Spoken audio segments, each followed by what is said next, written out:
स्थिर वैद्युत विभव तथा धारिता।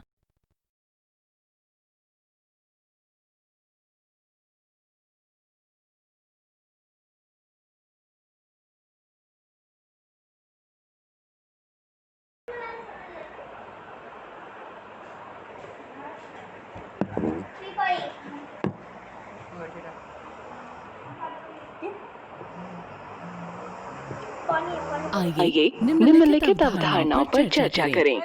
स्थिर वैद्युत विभव, बिंदु आवेश के कारण विभव, वैद्युत द्विध्रुव के कारण विभव, आवेशों के निकाय के कारण विभव, समविभव पृष्ठ, आवेशों के निकाय की स्थितिज ऊर्जा, बाह्य क्षेत्र में स्थितिज ऊर्जा,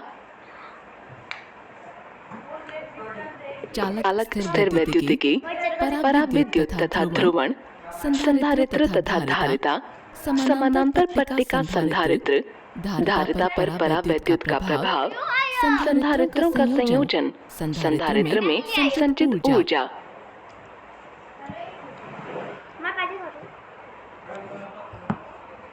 मैं इतनी मेहनत से बचा के रखा था।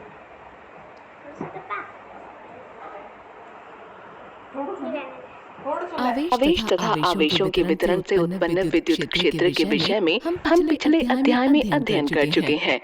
इस अध्याय में हम विद्युत विभव के विषय में अध्ययन करेंगे। गुरुत्वाकर्षण बल एवं स्प्रिंग बल की तरह स्थिर वैद्युत बल भी संरक्षी बल है। गुरुत्वीय क्षेत्र में संहतियों की स्थितिज ऊर्जा की ही भांति हम किसी स्थिर वैद्युत क्षेत्र में आवेश की स्थिर वैद्युत स्थितिज ऊर्जा को परिभाषित कर सकते हैं। एक आवेशित निकाय का स्थिर वैद्युत विभव उसके विद्युतीकरण की मात्रा को दर्शाता है। आइए अब हम विद्युत विभव के विषय में विस्तार से अध्ययन करते हैं। एक बात पूछूं? पूछेगा? अपना आंसर आ देना बुक का। हाँ पक्का? तो देगा कल का मैथ का बताना चाहिए मुझे। स्थिर वैद्युत विभव की अवधारणा को समझने के लिए हम एक एकांक धनावेश Q0 मान लेते हैं, जो एक स्रोत आवेश Q के द्वारा उत्पन्न विद्युत क्षेत्र में रखा हुआ है। एकांक धनावेश पर लगने वाला विद्युत बल Q0 एवं विद्युत क्षेत्र E के गुणनफल के समान होगा। अब एकांक धनावेश Q0 को बिंदु A से बिंदु B तक एक बाह्य बल द्वारा स्थिर वैद्युत बल के विरुद्ध धीरे-धीरे लाया जा रहा है, ताकि इसमें कोई त्वरण न हो। बाह्य बल द्वारा प्रतिकर्षी विद्युत बल के विरुद्ध किया गया कार्य स्थितिज ऊर्जा के रूप में संग्रहित हो जाता है। आवेश के बिंदु A से बिंदु B तक विस्थापन होने पर स्थिर वैद्युत स्थितिज ऊर्जा में परिवर्तन दिए गए समीकरण द्वारा दर्शाया जा सकता है। आवेश को बिंदु A से बिंदु B तक ले जाने में किया गया कुल कार्य इस प्रकार दर्शाया जा सकता है। इस कार्य को बिंदु A से बिंदु B के बीच का विभवांतर कहा जाता है। इस प्रकार किसी विद्युत क्षेत्र में दो बिंदुओं के बीच के विभवांतर को इन दो बिंदुओं के बीच के एकांक धनावेश को स्थानांतरित करने में स्थितिज ऊर्जा में परिवर्तन के रूप में परिभाषित किया जाता है। यदि एकांक धनावेश Q0 बिंदु A से बिंदु B तक ले जाया जाता है, तो उनके बीच का विभवांतर इस प्रकार दर्शाया जा सकता है। इस प्रकार विभवांतर VB घटा VA आवेश को बिंदु A से बिंदु B तक ले जाने में किए गए कार्य के समान होगा। अगर बिंदु A को अनंत पर मान लिया जाए, तो एकांक धनावेश को विद्युत बल के विरुद्ध बिंदु A से किसी बिंदु तक लाए जाने में किए जाने वाले कार्य को उस बिंदु का विद्युत विभव कहा जाता है। एक आवेश Q को किसी विद्युत क्षेत्र में एक समान वेग से स्थानांतरित करने में किया जाने वाला कार्य आवेश के परिणाम तथा आरंभिक एवं अंतिम स्थिति के विभवांतर के गुणनफल के समान होता है। विभवांतर का SI एकांक वोल्ट तथा जूल बटा कूलम होता है। पिछले व्यंजक से हम निष्कर्ष निकाल सकते हैं कि यदि हम 1 वोल्ट के विभवांतर से 1 कूलम आवेश को ले जाने में जो कार्य करते हैं उसे 1 जूल कहा जाएगा। इलेक्ट्रॉन वोल्ट ऊर्जा की एक इकाई है और यह जूल से संबंधित है, जिसे निम्न व्यंजक द्वारा दर्शाया जा सकता है। एकांक धनावेश को विद्युत क्षेत्र में अनंत से एक बिंदु तक लाने में किए जाने वाले कार्य को क्या कहते हैं?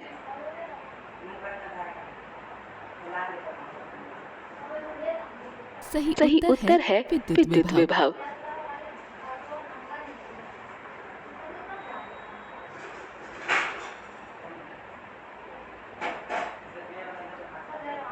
चलिए अब स्थिर विद्युत विभव को परिभाषित करते हैं।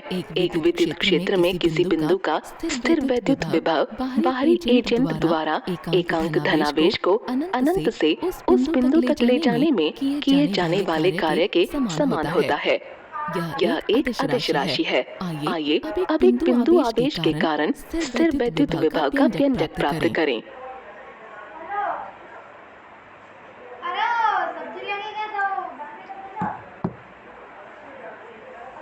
कूलम के नियम के उपयोग से एकांक धनावेश पर लगने वाला स्थिर विद्युत बल इस प्रकार दर्शाया जा सकता है।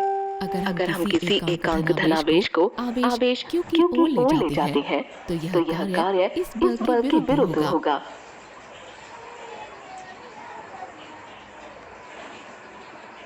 एक एकांक धनावेश को छोटी सी दूरी तक विस्थापन कराने में किए जाने वाला कार्य इस प्रकार दर्शाया जा सकता है।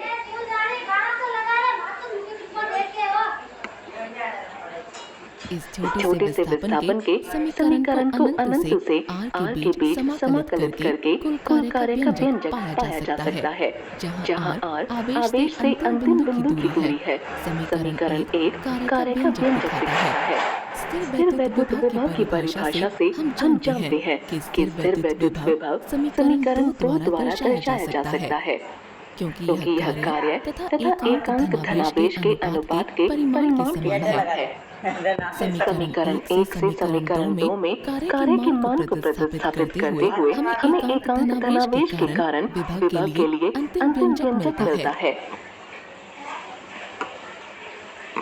दो बिंदुओं के बीच विभवांतर के बारे में अधिक जानने के लिए विद्युत क्षेत्र के बीच में बिंदु A तथा बिंदु B मान लीजिए। आप देख सकते हैं कि एकांक धनावेश बिंदु A से बिंदु B तक स्थानांतरित होने के लिए दो अलग-अलग पथों का उपयोग करते हैं।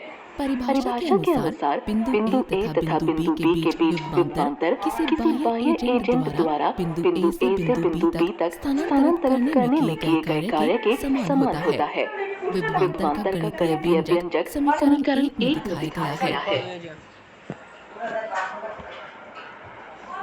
अब VA तथा VB समीकरण 2 में और 3 में दिखाए गए क्रमशः बिंदु A तथा बिंदु B के विभव है। इस प्रकार इन दो बिंदुओं के बीच का विभवांतर समीकरण 4 में दिखाया गया है। इसी प्रकार किसी भी बिंदु मान लीजिए B पर विभव प्रारंभिक बिंदु को अनंत पर मानकर निकाला जा सकता है। इस स्थिति में बिंदु B का विभव दिखाए गए समीकरण के समान होगा।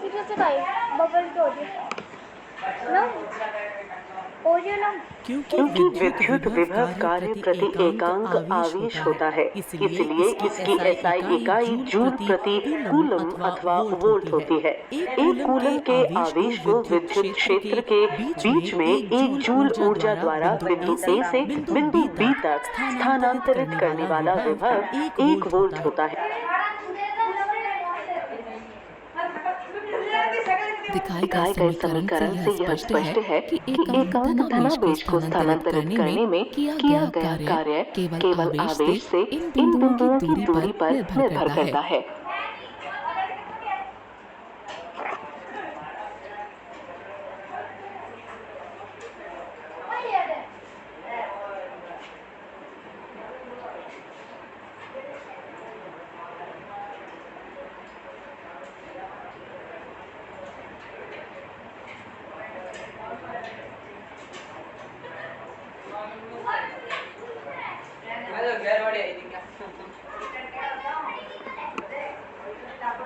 हम निष्कर्ष निकाल सकते हैं कि किया गया कार्य पद से स्वतंत्र है और यह केवल एकांक धनावेश की प्रारंभिक और अंतिम स्थिति पर निर्भर करता है।